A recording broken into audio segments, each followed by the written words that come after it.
guys. So I skipped over the agenda, but going to let you know we've got a couple special guests here who I'm going to introduce you to in just a minute.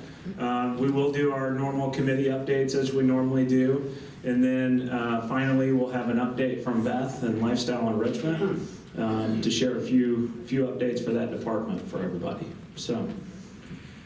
With that said, I'm going to go ahead and introduce our special guests today. You may not be able to see their pictures on the screen, but they're here in person. So the first person is someone that you've been asking to speak to you for quite a while now. And because of us, we delayed that as we worked through some things on our project. We're happy that Jeff Sadler, who is the West County Fire Chief, is here today to talk with you. Jeff has been with West County EMS and Fire since 2005, serving as the Assistant Fire Chief. And Jeff, when did you become the Chief? 2017. 2017 became the Fire Chief. And then before that was a firefighter and paramedic with the Melville Fire Protection District from 96 to 2005. So welcome, Jeff.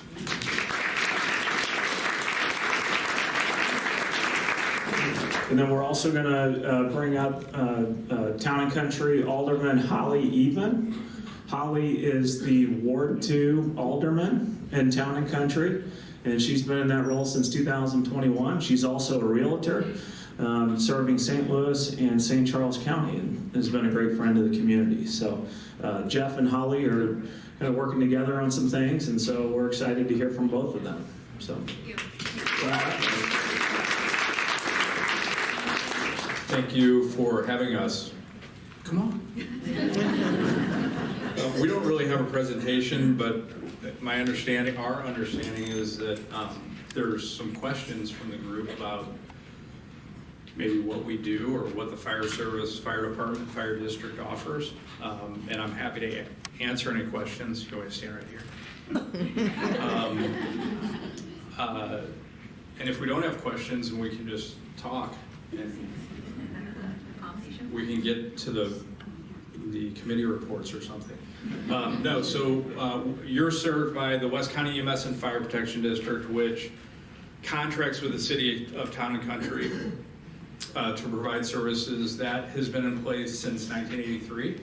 So put the microphone closer to your mouth. She's trying to tell you. I'm sorry. Is that better? Yeah. I don't do microphones well. We've been providing service to the city of Town and Country through a contract since 1983. It's a little bit of a unique arrangement, but it seems to be working, or has up until this point. And the fire station in Town and Country that serves you is at Mason and Clayton, across from Straub's, for those that have been in that area. You also have resources from a variety of different places that are kind of nearby, including our other two fire stations, as well as Monarch and Frontenac and Creve Coeur and a whole bunch of other places. So we have access to lots of resources. What other questions? What questions from the group are there? Don't be shy. I would like to come and talk to our neighborhoods. We have neighborhoods here. So there are like 6 neighborhoods, and they service just a certain area in the community. And we are interested in knowing what is our process for emergency situations like tornadoes, to make sure that we know that we have an exit.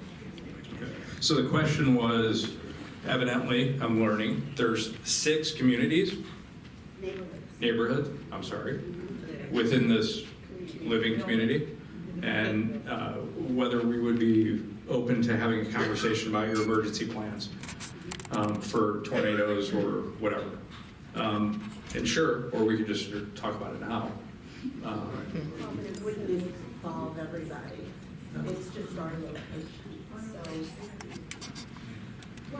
Well, speaking broadly about emergency plans, so whether it's an evacuation plan for a fire or a shelter in place for a fire or for a tornado, the facility, and I don't have them in front of me, but I know that the facility has emergency plans for each area, correct? wherever you live, there's an emergency plan. So, and I understand that there's people who have certain limitations. Some people are a little bit more mobile than others, and some people live in different areas of the community that are a little bit easier or harder to get out of. So it's kind of hard to talk about a specific situation. Like, for example, if there's a fire, it's hard for us to say, well, if there's a fire in your building, do this every single time. In general, we want you to get out of the building. That would be the goal would be to evacuate. That doesn't always work for everybody because you can't, not everybody's as mobile as the person next to them. So sometimes sheltering in place is a good thing, or not the worst thing. So in the instant, like what you're talking about, talking to the different neighborhoods or communities, we're happy to come and talk to them about their plan. But each of you is going to handle things differently, or is capable of handling things differently. So without being too broad, we generally want you to get out of the building in a fire.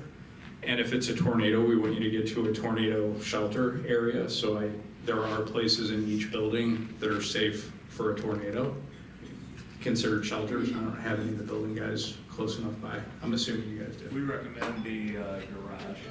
Go to the garage if you can get there. Who doesn't want to be in the garage? Does that help? Okay. And Jeff, Sir.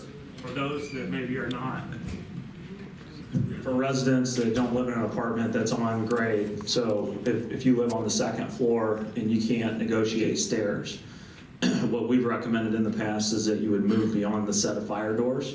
You know, those doors down the hallways that close whenever the fire alarms go off. We recommend, if you're able to get beyond those set of doors, because that can provide you an additional hour of protection. So.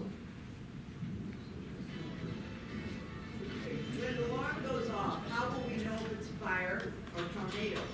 Is there a difference between the sounding of the Great alarms? question for you guys. The question was, if an alarm goes off, how will you know if it's a fire or a tornado alarm? Well, we won't set the alarm off in the event of a tornado, so if there's alarms going off, it's going to be because of a fire. You can just stay up. Yeah. What other questions? Sir? I got a question that may sound ridiculous, but considering where you're located as to get here with your equipment and the roadway that gets here, would you come down Mason Road and go the opposite way on South Outer 40 to get to the place quicker than going around Clayton and 141? Did everybody hear that? Yes. Perfect. In general, we're going to come up the correct way with traffic. It would depend if there was something significant going on, in the sense that if there was a building fire, we would more than likely have the roadway the outer road shut down, and we would just travel against the normal flow of traffic. But that's fairly unusual, and we're going to go with there's just not going to be a fire here. What else? Yes, ma'am. Can you get to the third floor with your equipment in case of a fire? Yes, ma'am. We have big ladders. We have a bunch of big ladders, actually. What other questions?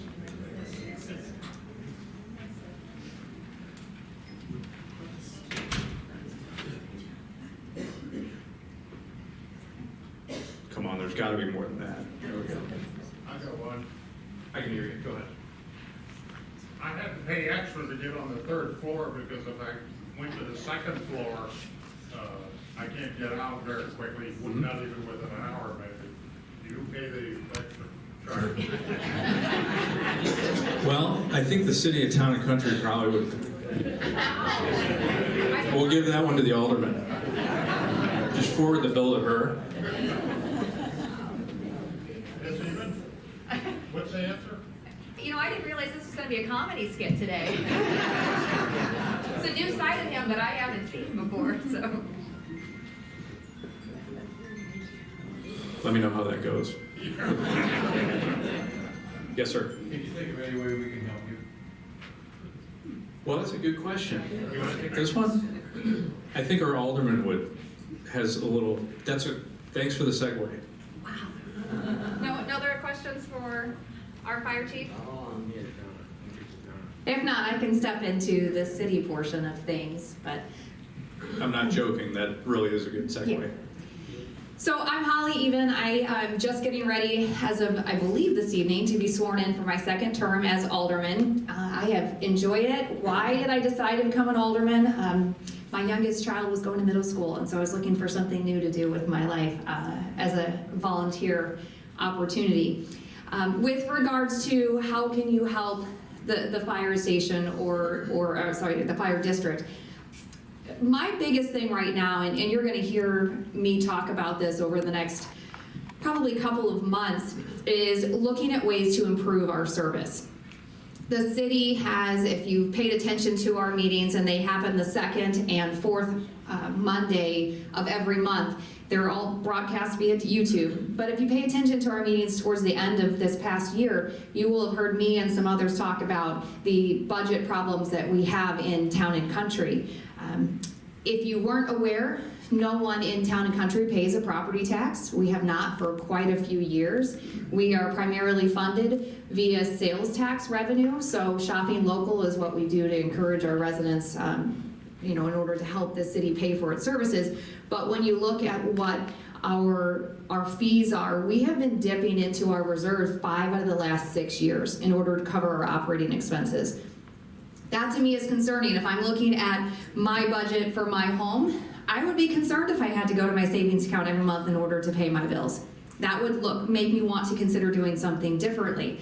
So you have heard me talk about the property tax. Ways and Means did recommend a property tax. In fact, they recommended a property tax the past 2 times that they were capable of recommending that. So every even numbered year, the Board of Aldermen is able to vote in favor of a property tax up to a certain point before it has to go to the vote of the people. So this past year, I believe, is at 43 cents. Ways and Means recommended initially 22 cents. And then they met some resistance there, and then they brought 10 cents before the board. That was voted down for a lack of supermajority, so there were 4 of us that felt that 10 cents was fantastic and it would help us. But ultimately, you would have heard me say that that's not going to be enough. Our fire contract, we have a great deal in Town and Country. We pay $4.3 million to contract fire service out of 1 house. That's what it costs the city. So they have done a great job of negotiating with us to get there, but that is only 1 firehouse. That does not service the needs of Town and Country.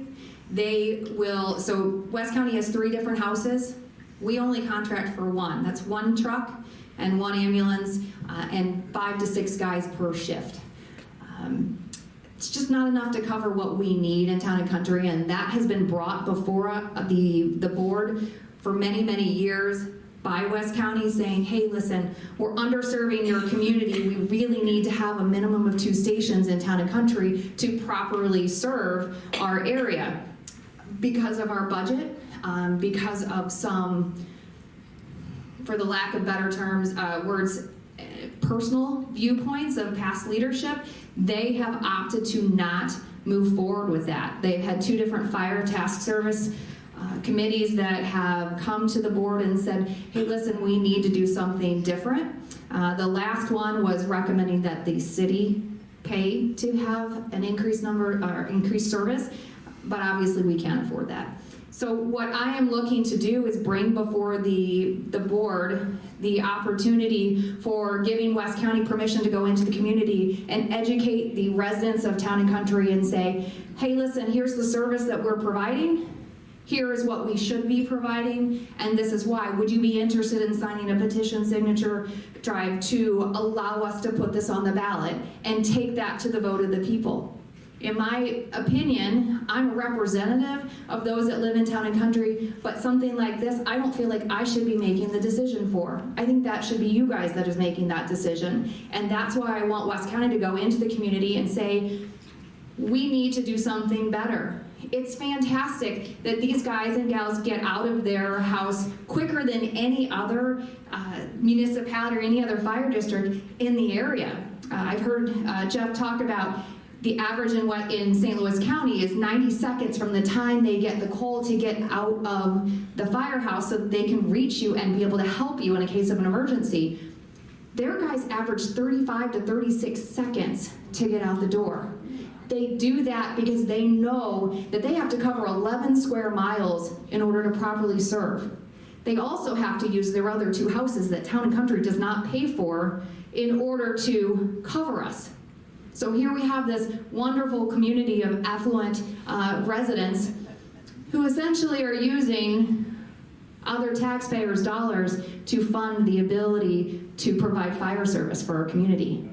I don't like that personally, but it's not my decision. That's why I want that to come to you. So when you say, what can you do? Be open-minded, learn about it, let West County talk to you about their response times in their areas, and then ideally, if it does get past the Board of Aldermen for a resolution to say, hey, yes, we will allow West County to go into the community and educate residents and let them make the decision, then great, be open-minded about it. Make sure that you educate yourself. Unfortunately, I've met a little bit of resistance in the past where people want to keep that level of control at the board level, and I don't feel like I deserve the ability to tell you that you can't have a second firehouse that's going to be able to provide better service than what you're currently getting. I appreciate that they're able to get out the door in 36 seconds and they're able to serve our community with their other 2 houses. I just don't like the fact that we're using other people's dollars to fund that for ourselves. So that's one thing. The other thing that I'll say, what you can do as residents of Town and Country is pay attention to what's before you.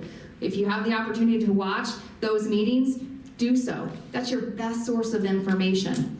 If there is a project that's coming before the board, your best place to find information for that is going to be on the city website, because those are going to be accurate plans that are coming before the city, and you will know exactly what's coming before the board. I know sometimes we see signs around town, or we hear people talking about things that are going on, but your best source of information is either contacting your alderman or going to the website of the city and actually finding that information yourself. So that's kind of my spiel on that. Yes? How much revenue are you getting from Mason Pointe from us in here to support the tax, the EMS? Because we don't pay property tax there. Correct. No one in Town and Country pays property tax. No, I'm talking about us people here. We pay rent here. Mm-hmm. How much of that rent that we pay to Mason Pointe goes to Town and Country to help us do these things that you're talking about? So nothing that you do not pay a fire tax. That's what I want to go on the ballot for people to make a decision whether or not they want that to change. If you are educated and you say, hey, listen, I do want to vote in favor of joining the fire district, fantastic. If you say, I do not feel like going and joining the fire district and I don't want to pay that fire tax, great, but that's your choice, that's not mine. So there is no fire tax. We are not part of a district. The city pays 100% of that through their revenue.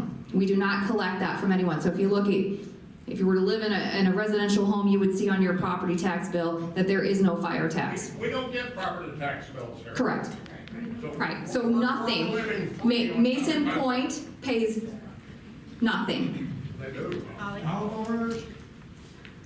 for fire service. Help them understand that every time the ambulance comes to help someone, there is no cost. Right. Homeowners pay tax. No. So let me help you out here. In the city of Town and Country, if you are a resident or you are a business, you pay $0 to the city of Town and Country. Zero. Business or resident. But If you they're going to have to do it based on If you are a resident of Town and Country or you are a business in Town and Country, you pay $0 for fire tax. If you have an ambulance that comes to service your community for whatever reason, or a fire truck, that is paid for by the city of Town and Country through their revenue that they collect in business licenses and sales tax.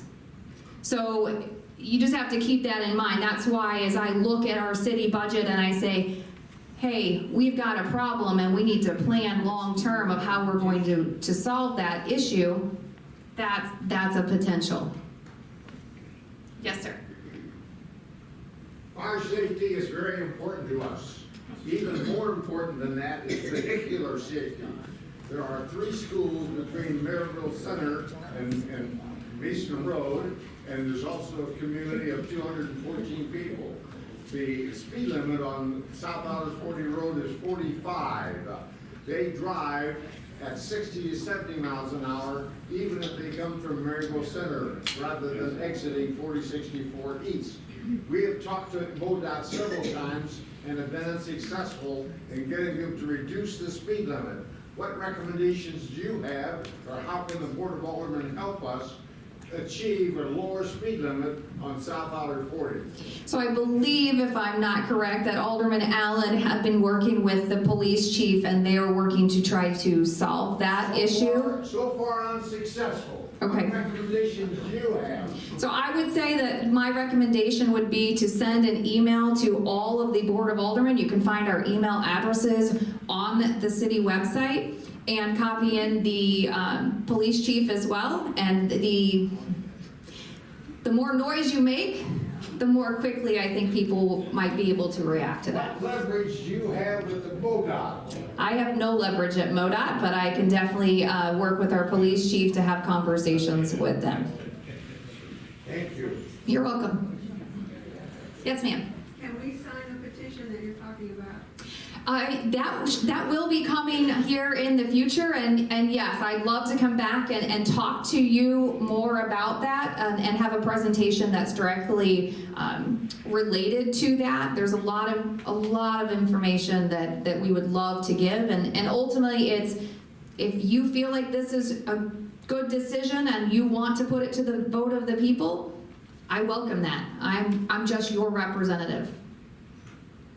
Any other questions? Okay, thank you so much for having me today. I appreciate it. Really good friend of our community, just so everybody knows. Holly chairs the Architecture Review Board. That was, of all those meetings that we've been going to on Monday nights, Holly's was the shortest one. We were in and out of there in 10 minutes. So, you know, you guys got my message after the Board of Aldermen meeting. We had a little bit of a surprise a couple weeks ago. Holly actually made the motion for continuance. We go before them again tonight, so everybody's aware.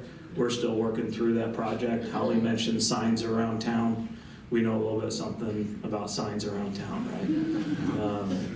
right? And so, but Holly has been a tremendous supporter for us at Mason Pointe. So, thank you.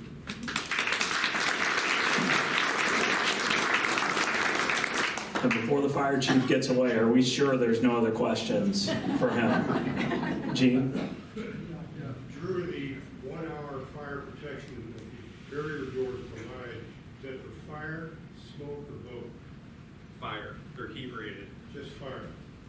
There are many more tests to smoke inhalation than there are actually burning up literally. So therefore, is this Correct. business getting past the fire doors really going to provide? Yeah, the doors and really any of the like, it's drywall as well, but the door ratings, what you're really trying to prevent is a flow path, that's why those doors are there. They also reduce, a lot of the smoke won't get through either, as well. So the carbon monoxide, the products of combustion that are not great, that cause death, are really substantially slowed down by everything we're talking about. Ultimately the goal is, number one, we want to prevent fires. In the event that there is a fire, we want to get here, and that's kind of what Holly just eloquently, she didn't mention where the fire station would go though. It's not my choice, we're the experts. Right. our goal would be to put a fire station right out on 141. That would be a lot closer. But ultimately, the goal is to be here much quicker than that 1 hour rating and way quicker than the byproducts of the bad products of combustion would get to you. Is there a time frame for that protection against the smoke inhalation issue? There's too many, not really, there's too many variables. There's whether the HVAC system would shut down, which it should, when your smoke detectors go off, when the fire system, the suppression systems go off, all of the airflow should stop in the building, which really what we're trying to prevent. The doors automatically close, all these things that are built into the fire prevention system really is all in the interest of slowing the whole process down, stopping it in place. So the 1 hour rating on the doors and your drywall, really, it isn't an exact science when it comes to the smoke, but it's pretty close. You should be in pretty good shape. But obviously, if you're sheltering in place, use towels and that sort of thing to the best of your ability to block the smoke out. But we really spend a lot of time on fire prevention. Everything that we do is let's not get to that point. Does that make sense? Jeff? Yes. Would you reiterate the recommendation for the task force, what the task force recommended back to the board? Yeah, so the question was the recommendation of the task force that was during the pandemic, so it's been a couple of years now, was for two new fire stations in the city of Town and Country that are both full capability, so a fire truck and an ambulance at both locations. Is that what you're?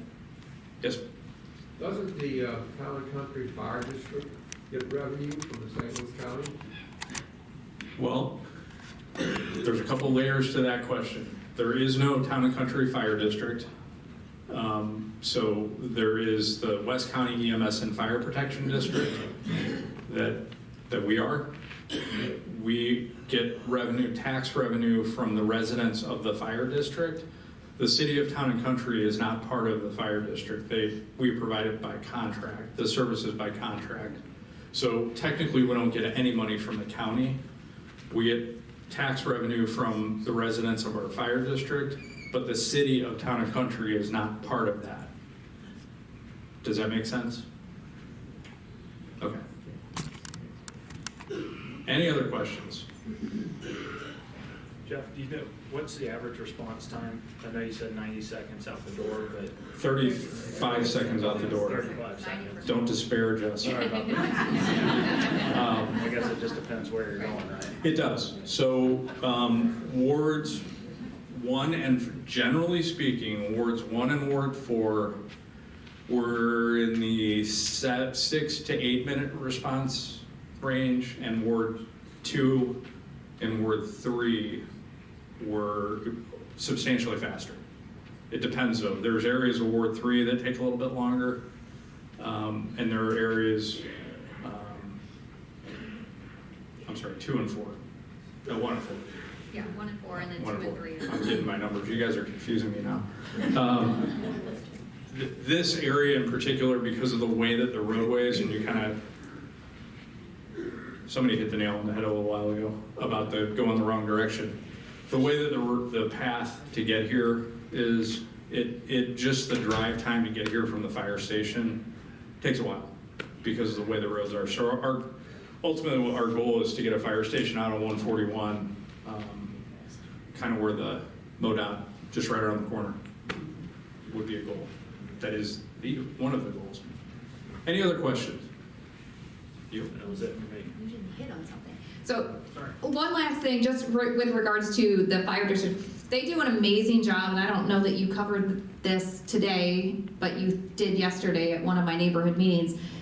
They are constantly training, so when you talk about how are they going to get to the 3rd floor to be able to help me, or what are these things that they're doing, they're training every single day to prepare for situations like that, whether that be scaling down an elevator shaft or climbing up a tower to be able to gain access from above. that is their goal. And what I love about West County and his approach to training and education is that they have other agencies that come to them to receive training. So you have, what, 11 different agencies that come to you, Jeff, for training? 11, yeah.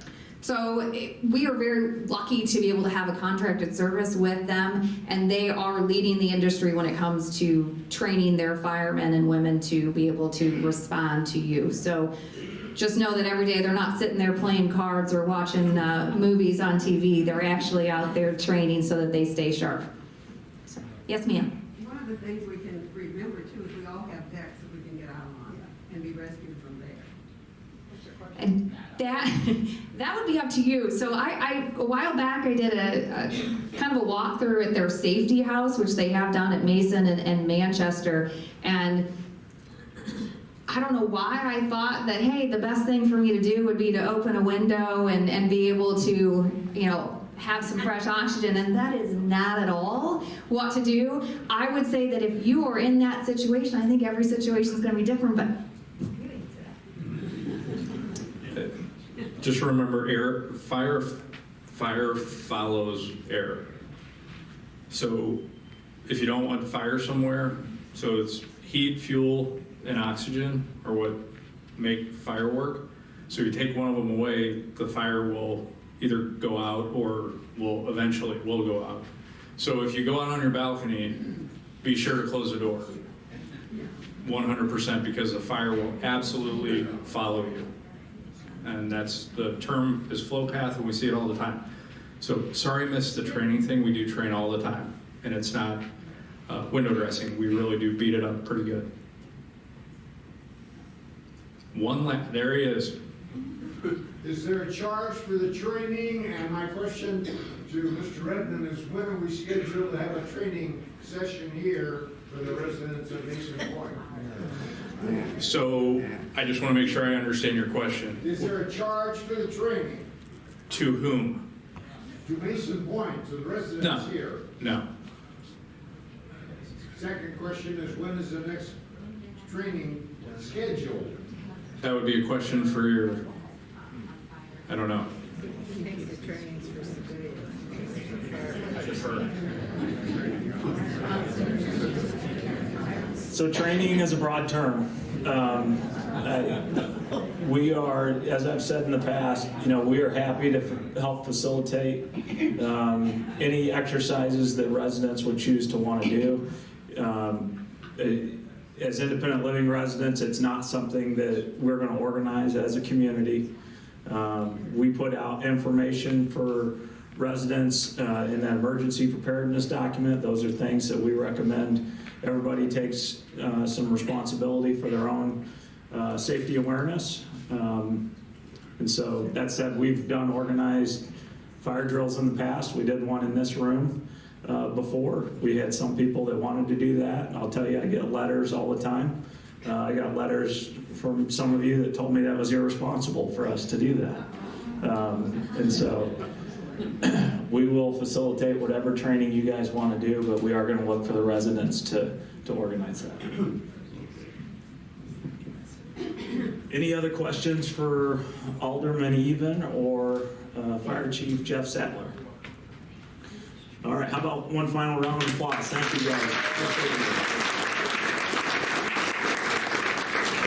Anything important, then we'll skip. But if everything that you were going to say is important, then by all means talk about everything that you're going to talk about. So, building and grounds, Jerry, anything? Good morning. There are several things that are happening this week at Mason Pointe. We're having spring cleaning, and it will start off at the third floor. And when they finish the third floor, they'll go down to the second and then end up at the first. And it should all be finished by the end of the week. So we'll all be able to see outside the nice weather we're going to have. The other thing is that those who have received those special windows, the unique, the operation of the screens is unusual. And if you need help as time goes on to operate it or open it or whatever, just fill out a form, a work form, and you will get the training manual. Someone will come and help you. Thank you.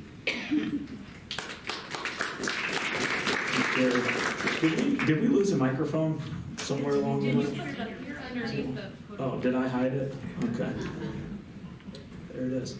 How about the Employee Appreciation Committee? Nothing today. Food Committee? Michelle, you're talking for Barb? Hello. Hello. So I'm talking for Barb because she couldn't be here today, but we only have a couple updates. The Burger Joint's closing April 30th, and it'll reopen as a Mexican restaurant on May 5th. It'll still be the same thing, 4 to 7 evenings, and make reservations. The Roanoke food truck had to cancel on Friday because it was not working. So he promised he will schedule a new date with us and maybe try to add a couple extra into it. We have some more buffets coming up. Easter was our biggest turnout so far for a buffet, so we were very excited about that. We have one for Mother's Day and Memorial Day, so we're going to postpone the pizza buffets that we had talked about until June and July. And then for the market, we're still looking for new items to add, so if you think of anything you want, just put it on a comment card so we can remember. And then we're adding Ted Drew's back in at the end of cycles. So for May, we'll do it for both the 14th and the 28th, but going forward after that, it'll just be once a month that we do it, and we'll change which cycle we do it in. It'll be chocolate and vanilla ice cream. Okay, thanks. Thanks, Michelle.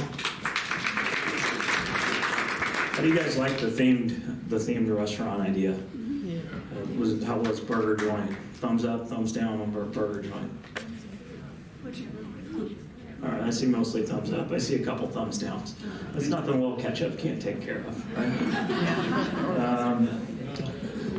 Okay, Lifestyle Enrichment Committee, anything for you guys today?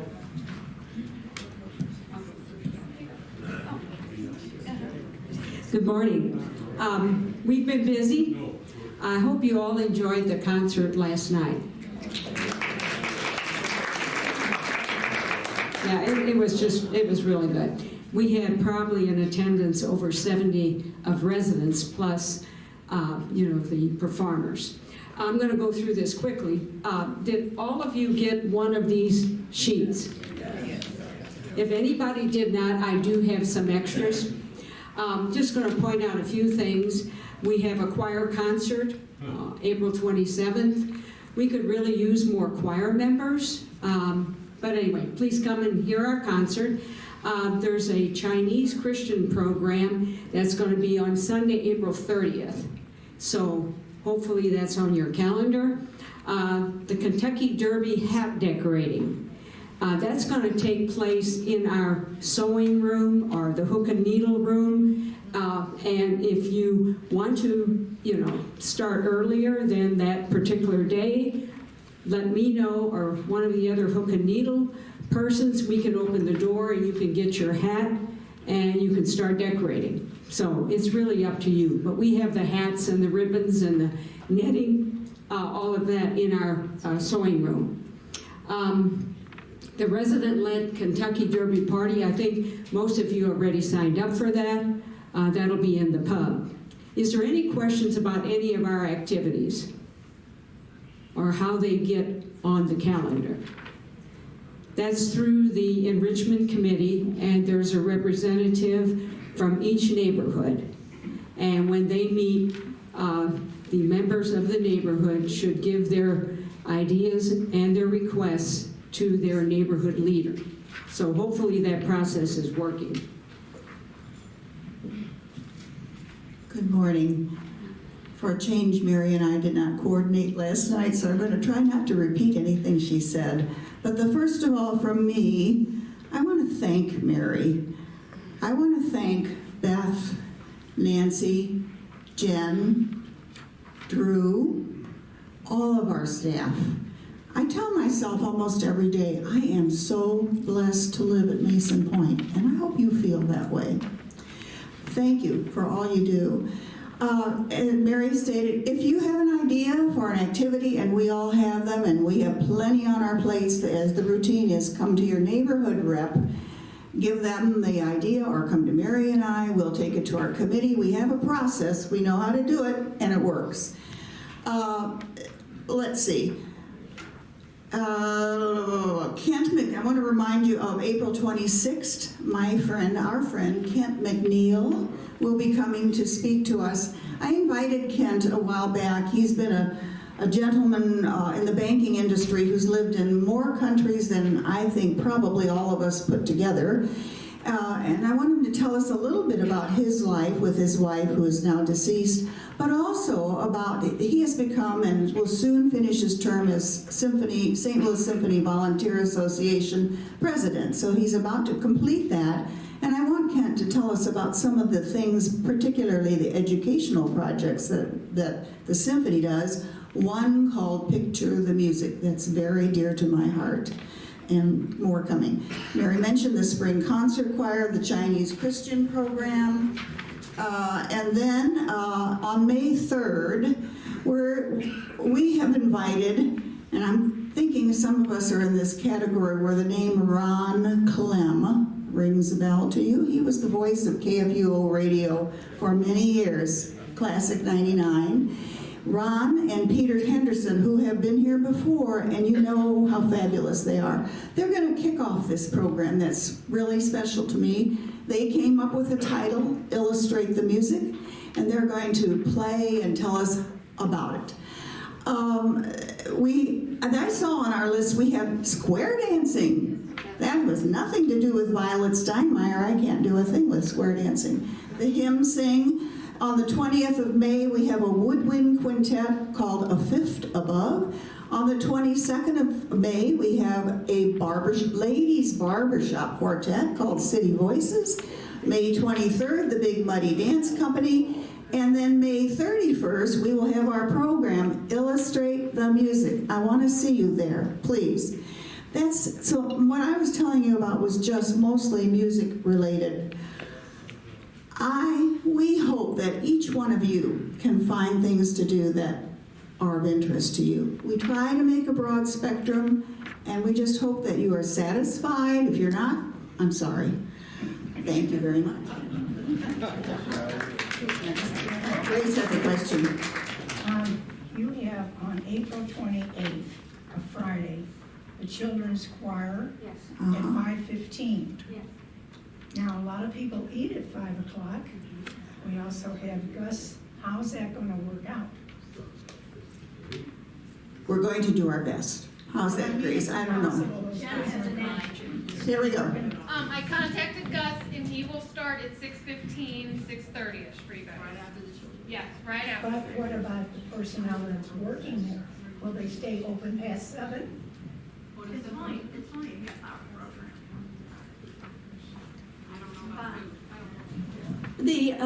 The children's choir is only a half hour.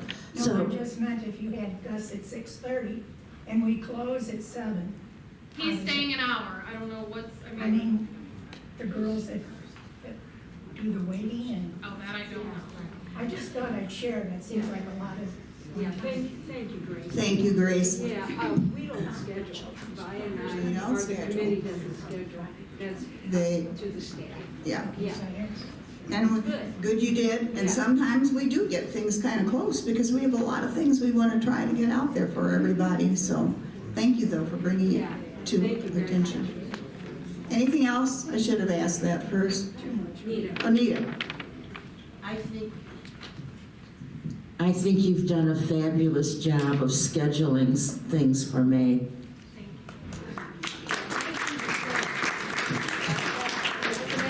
The staff does the actual scheduling. We work on the ideas and the plans, and these people are just amazing. Thank you. When you go to your neighborhood meetings, that is when you give the ideas. And then they bring those reps, bring the ideas to our enrichment meeting, and that's really where we start working with the staff. Any other questions? Thank you very much. Thank you, ladies. Oh, sure. Go ahead. I'm sorry. Joyce, you could Come up here. That's all right. I'll wait. No, just want to make an announcement. We did have a new move-in, apartment 225, and that was on this past week, and it's Bob and Judy Fallis. Are they here this morning? Okay, just want to let you know. So if you happen to see somebody new, that's probably who it is. Thanks, Mary. All right, Joyce. Are you sure? Do the real thing now. Should I wait? I actually had quite a few things to talk about, but the interest of being brief, I will cut some of these short. The most important thing I have to talk about is the Canine Care Dog Park. The dog park will be dedicated and blessed on May 6th at 11 in the morning. You are all welcome to come. And if you don't know where it is, I'm going to be putting out little maps later, like next week, so you'll know where to go. I had more, but I will keep moving. Grief support is going to start back up. Remember the Grief Share program from a little over a year ago? It's a 13-week course on how to overcome grief, and Beth and Jen are going to head that. Let's see, very quickly, last on my list is Sammy from iMove. Will be here to discuss sleep, something I have a problem with. MP Theater on the 24th of May at 2:30. I have more, but I'm going to cut it short. And Beth is going to talk to you now about another new program called Grand Friend. Right? You are? Okay, well, I'll keep this brief. But we have a new program starting up, and it's called Grand Friends, and it is adopted from the National Charity League, and so it is a new volunteer program that we just started here at Mason Pointe. We did start it with the assisted living, and it's a mom and daughter program, and daughter is between 7th through 12th grade, and they adopt a senior, and you meet once a month or more. And then if you do have any questions, I was going to have Nita come up and speak, but due to time, if you have any questions about the Grand Friends program, please, please, please reach out to me. We will have things on the calendar in the future this summer, but I just wanted to kind of let everyone know if anyone is interested. And I will reach out to a few of you. I kind of have a little list just to see if you're interested. And if you're not, no worries at all. That's all I have. PBS did a video on that, didn't they? Just you could probably Google it to find out if you wanted to see what that's all about. Actually here at Mason, right? Yes. Well, yeah.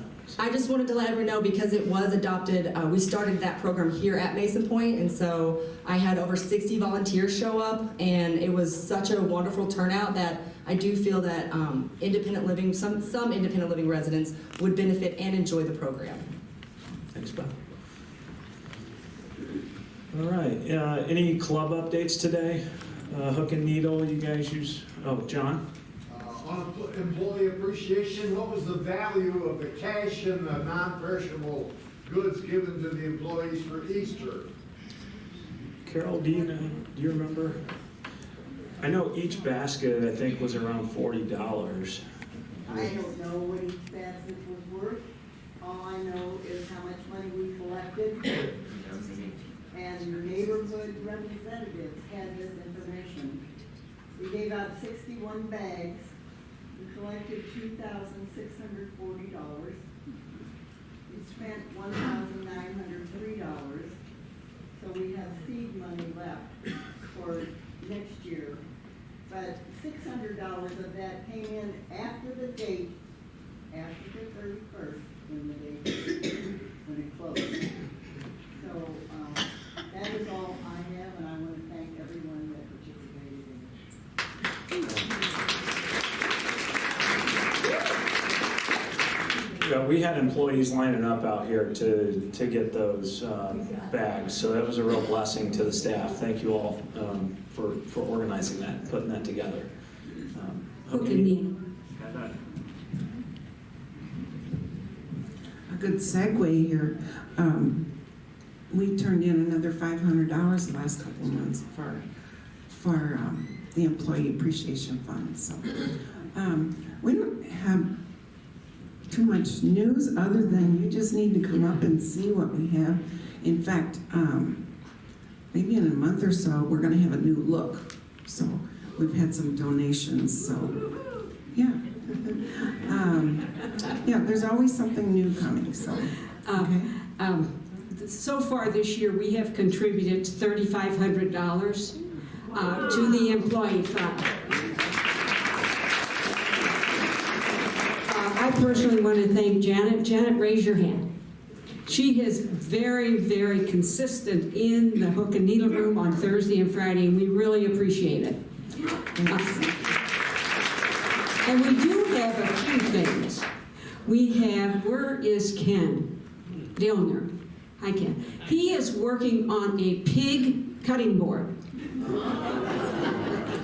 And we still have the oven rack pulls, the squirrels, and they're still selling. We have some new pot holders. We also have some new page, I guess, bookmarks. Bookmarks, Yeah. yes. For your, that really come in handy, and they've been really. We have jar openers. Yes. We have new baby hats. Mm-hmm. Yeah. So come and do your shopping. Yeah. Any questions? Okay, thank you.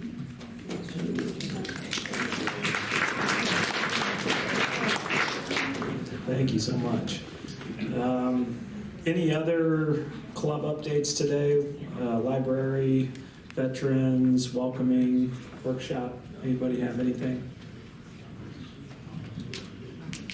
All right, I'll take it as a no. So we've got about 5 minutes left, and Beth said she can do her presentation in 5 minutes. So welcome, Beth Nardoni.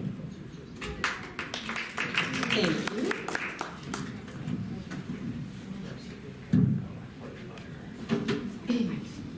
Okay, so I've had questions about the lifestyle enrichment activity process, how things get on the calendar, when deadlines are. So I'm going to give you guys a quick little synopsis of what goes on behind the scenes.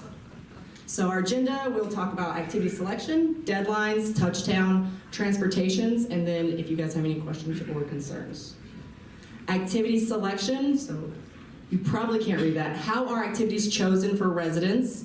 Residents are encouraged to take their ideas to their neighborhood meeting, which you heard, present your ideas, and then your representative from each neighborhood will bring those ideas to our committee meeting, which is the first Tuesday of each month. Staff will check calendars, dates, transportation availability, if applicable, and then schedule when possible. Activity selection, what makes the cut? Most all resident ideas have made the cut. I've been here for 2.5 years, and we've done most everything that anyone's interested in. We have tabled a few things, or it is still in the works. So if anyone has any questions about that, see me after.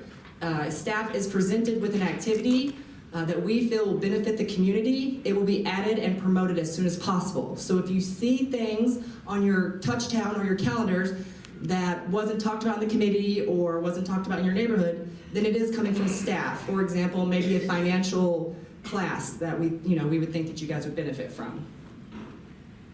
Deadlines. When do activity sheets come out? The goal is Wednesday before Mpca meeting, so that week before.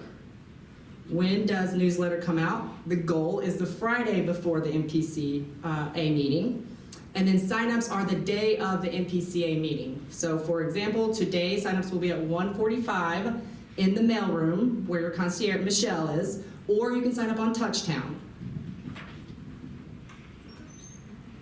Okay, Touchtown activities are now going into Touchtown as soon as they are finalized with staff. So I asked Jen to update Touchtown as soon as we have confirmed from our speaker or or outing, whichever we're doing. The reason for that is because things change. So I've heard that you guys want calendars, maybe June, July, August. So that is what the activity sheet is for, that you receive the Wednesday before the meeting. And we will be adding things that are finalized so if we're sending out May, you may have June and July dates on there that are finalized. If you don't see that yet, that's what's in the works, so that's what we're working towards.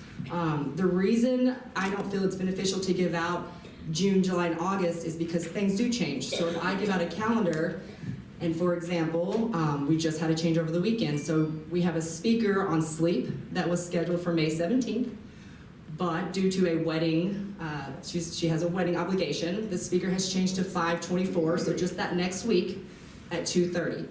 The most up-to-date activities will reflect on Touchtown. Residents may see future activities in Touchtown, but are not able to sign up until your Mpca meeting day at 1:45. Those are activities that are limited to a certain amount of residents due to a limited capacity. So if an activity is put into Touchtown and you can sign up for it, for example, Taco Tuesday will always be in Touchtown for you guys to sign up, and we highly recommend you signing up for Taco Tuesday. Other things you're not gonna be able to sign up for until the meeting, after the meeting at 1:45, but we wanna put it on Touchtown so that you can plan for it in your calendars. Transportation serves residents in all levels of care. So our transportation department serves the whole community. The schedule has a reoccurring time slots to keep it simple for all of us when we have a bunch of different people trying to schedule something for the residents. For example, scheduling medical appointments, there's a standard set day for that. And so independent living outings are Fridays. The transportation calendar is held for Fridays.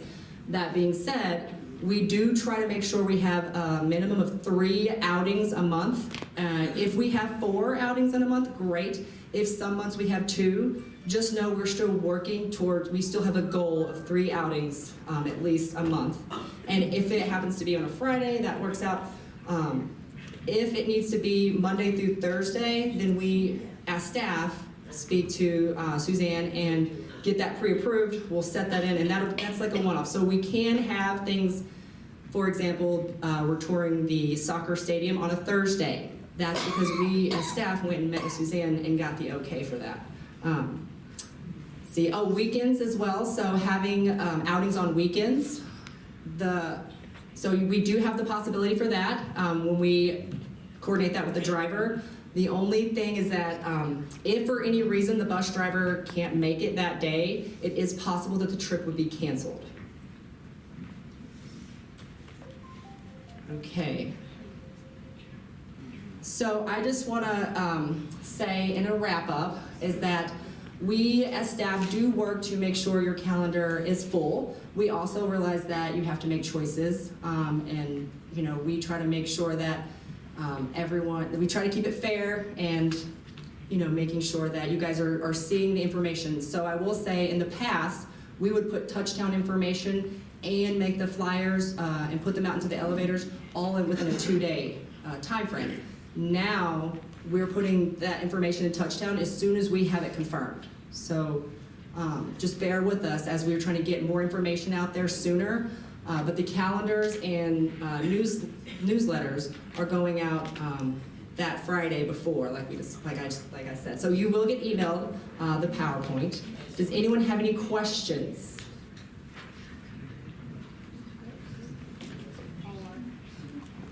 I just want to know, is anything being done in trying to find another driver or a part-time driver? Oh, yeah, I mean, sure, we're always recruiting people, running ads on Indeed. We do a number of things to bring in staff. Denise, I don't know if you're looking for a specific answer there, but we are trying to fill all our openings. We're always looking for what we call PRN people as well. So those are people that don't have scheduled hours, but they could come in on a Saturday evening if needed to do a trip. Any other questions? Short story. Okay, if we don't have any other questions about the activity process, Denise has one more. I just wanted to say a few minutes of something that I wanted to go over. First of all, the Kentucky Derby party. It was listed 2 different times in the Gazette this time. It was listed both at 5 and at 4. And I wanted you to know that it is at 4 o'clock. So I wanted to be sure that everybody understood that it was at 4. Also, I would like to thank Phyllis Sparks for this beautiful flyer that she put together for us. I thought it was very well done, and it gives all the information, and you all have one in your boxes, so I don't need to repeat anything on there. The other thing I'd like to talk to you about for a moment is a few months back, we signed up for the Stages bus that will go on a Wednesday. It has the dates for the 28th of June, August the 16th, and October the 4th for the season tickets of Stages. We have the bus. It will go at 2 o'clock. These are all Wednesday afternoons at 2 o'clock. We will take you to Stages and bring you back. And the seats are, I think there's about 4 seats or so available still, or 5, for those that are interested still in participating in this program. That's it. How much are they? How much are they? The prices will vary somewhat. Let's see here.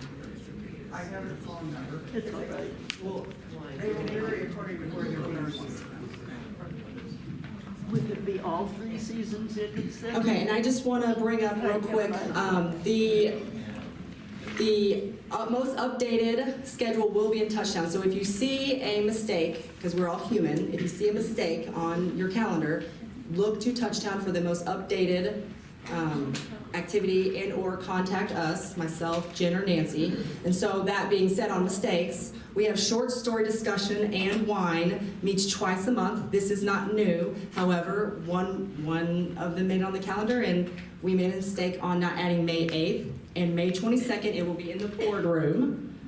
So if you are interested in short story discussion. And then lastly, please make sure you're signing up for Taco Tuesday. For example, next month, so we have Taco Tuesday tomorrow, but next month we will have it on Tuesday, or our Mpca meeting will be on Tuesday, so Taco Tuesday will be right after. So we do need people to sign up for that, because last time we had the Taco Tuesday after the meeting, we had to wait on food. We had to wait on another helpings of food. So by sign-ups is how I know how many to request from dining, or how much food to request from dining. So please make sure you're signing up on Touchdown. When is that closed? Because like I would like to come, but she said it's closed. So when is the sign up for Taco? Taco Tuesday for tomorrow? Taco Tuesday does not close, so I will check Touchdown for that. Touchdown has certain settings, and so making us aware of that is really important, because it should not, certain things will close, but certain things like speakers, or if we have, unlimited room, then you can come up until time of the activity. So we will look into that. Thank you, Suzanne. Sue? Next month, when the meetings changed, and Taco Tuesday is right after, when will the sign-ups be for trips? Sign-ups will always be the day of the meeting, the day of the big Mpca meeting. Sign-ups will be right after at 1:45, so that you guys can get all the information. So sign-ups will follow the Mpca meeting. Which is the same time that tacos is, right? Tacos are 12 to 1. Sign-ups will be 1:45 at the concierge desk. We're pretty fast around here. Well, I think we'd be capable of doing both at the same time, right? Even if it happened to overlap. You may have to make a choice. You want the free taco, or you want to sign up? If you do not want to do Taco Tuesday, the dining room is still open. That was a question up front. So how do we get all over the close? Like, I just started to sign up, but she can't because it's closed for Taco Tuesday. We have to get on our laptops and fix that change, yeah. So then how does she sign up? She has to go to the concierge? Yes, she can go to the concierge, absolutely. Perfect, thank you, Suzanne. Any other questions? Well, we've got it from here by. We know your intention, so you don't have to visit the concierge. We'll get you signed up. But that is a good question. Moving forward, please let us know if you see something closed. We try to do a really good job of checking all of the things. But if you see something closed, let us know. And also, just go to the concierge. If you haven't had a conversation with us and it is closed, check with Michelle, because she will know as well. All right, thank you.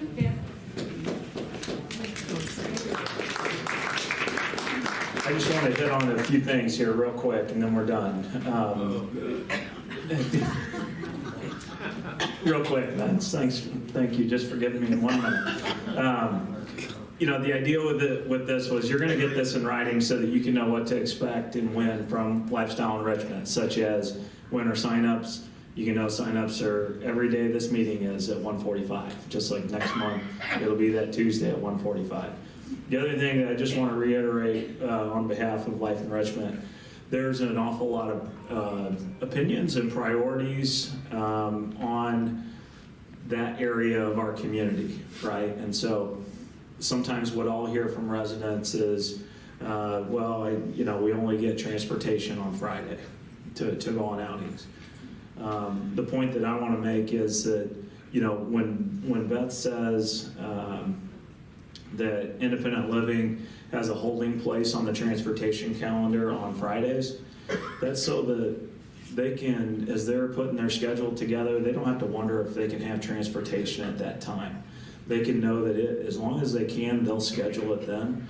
The same way that a resident on the other side of the building is making a medical appointment, there's a time slot that they know exists for them so that when they're talking to the office, they don't have to check with someone on our end before they book transportation, right? There's a lot of priorities across the community, and I think what I hear Beth saying is that we try to be as organized and consistent as we can be, and we've laid out what those things are. But then there's also a lot of variables and things that we can't control, right? We can't control that wedding that came up. Unfortunately, they bumped us for the wedding, right? And so it moved that back a week. Those things are going to happen, so try to be patient. We'll let you know as soon as we learn of them. But I think we all have to give a little bit of grace and benefit of the doubt to our lifestyle enrichment team at times when we get frustrated with schedule changes and things of that nature. So thank you guys, though, for all that you do. All right, so that said, that's it. That's what you stayed for, Vince.